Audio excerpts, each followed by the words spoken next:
मेरे प्यारे साथियों, वाहिगुरु जी का खालसा और वाहिगुरु जी की फतेह।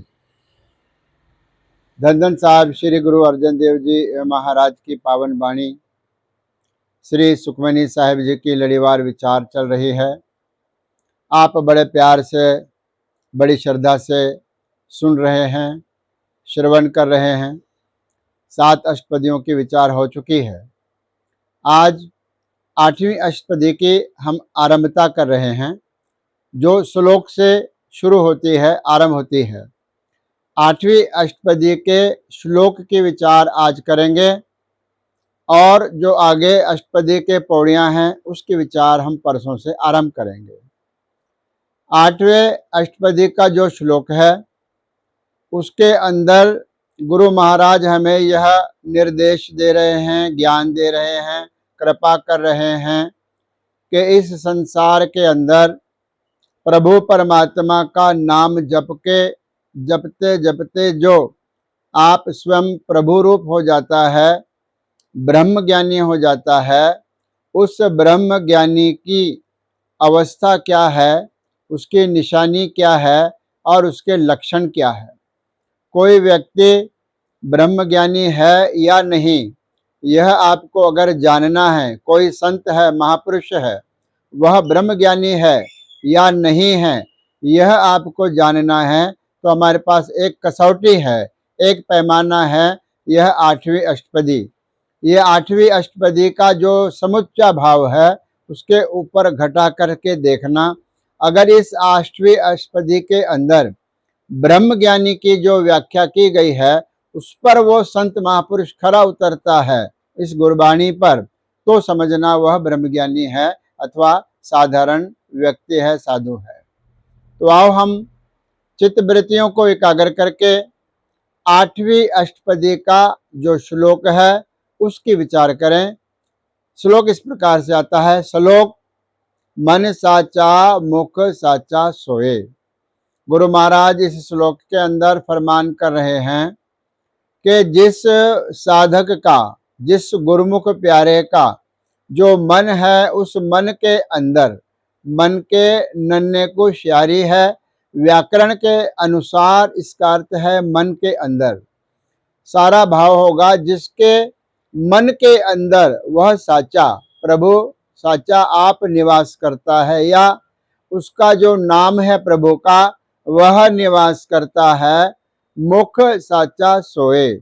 सोए का अर्थ है उस व्यक्ति के, उस संत के हृदय में उस परमात्मा के नाम का वासा है। और मुख, मुख का अर्थ है कि उसके रसना पर भी, उसके मुंह में भी केवल प्रभु का नाम है, राम का नाम है, वाहिगुरु का वह जाप करता है निरंतर। और जिसके हृदय में वह प्रभु है, जिसके मुख में, रसना में भी वह प्रभु का वासा है।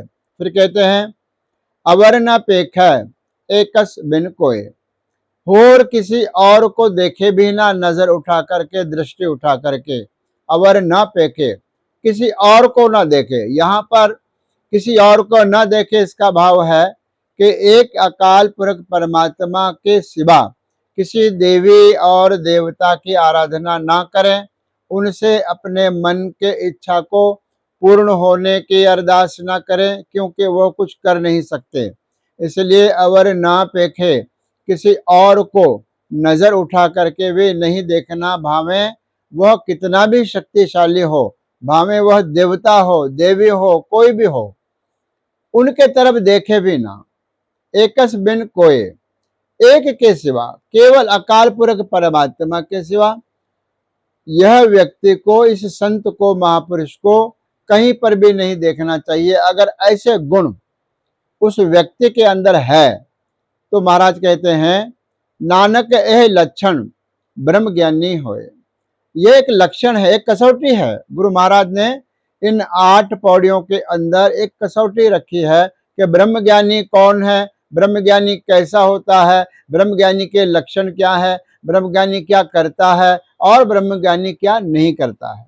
यह सारी परिभाषा इस पूरे अष्टपदी के अंदर आने वाली है। आपने बड़े ध्यान से इसको श्रवण करना है, लोगों को भी सुनाना है कि ब्रह्म ज्ञानी का जो पद आया है गुरबाणी के अंदर, इसका अर्थ क्या है, इसका मीनिंग क्या है। नानक ए लक्षण, ये जो आने वाले लक्षण हैं या ऊपर कथन किए गए लक्षण हैं, इन लक्षणों के द्वारा ब्रह्म ज्ञानी होए।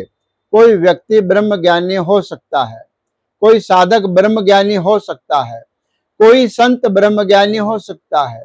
एक उदाहरण गुरु महाराज के वाणी में आता है, जो ब्रह्म ज्ञानी है उसके लिए ब्रह्म क्या है। ब्रह्म का अर्थ वह गुरु, ब्रह्म का अर्थ है परमात्मा। तो कहते हैं ब्रह्म दिसे ब्रह्म सुनिए एक एक वखाणिए। जिसको जहां पर भी देखे केवल ब्रह्म ही नजर आए, वाहिगुरु ही नजर आए। ब्रह्म सुनिए, ब्रह्म को ही वह सुनता है, परमात्मा के नाम को ही वह 24 घंटे सुनता है। एक एक वखाणिए, हर एक के अंदर वह परमात्मा एक ही उसको दृष्टिगोचर होता है, उसको नजर आता है। आत्म पसारा कर्णहारा प्रभ बिना न जानिए। जितने भी आत्माओं का पसारा है संसार के अंदर, वह कर्णहारा परमात्मा उसको करने वाला है। प्रभु बिना न जानिए, ये कौन कर रहा है, वो मेरा प्रभु कर रहा है, ऐसी जिसकी भावना है वह ब्रह्म ज्ञानी है। और ब्रह्म ज्ञानी के जो लक्षण हैं आगे एक एक पौड़े के अंदर किस प्रकार से आते हैं, हम उसके विचार परसों से आरंभ करेंगे। आज हमने 8वें अष्टपदी का जो श्लोक है उस श्लोक की विचार की है, पौड़ियों के विचार आने वाले समय में। फिर से मैं बेनती करता हूं सभी को, इस चैनल को आप सब्सक्राइब करें, शेयर करें, अपने मित्रों को सुनाएं और अपने परिवार वालों को सुनाएं, ताकि गुरु महाराज की यह पावन वाणी जो जगत प्रसिद्ध है, इसकी जो भावना अर्थ है यह घर घर तक पहुंच सके। आज इतना ही, धन्यवाद।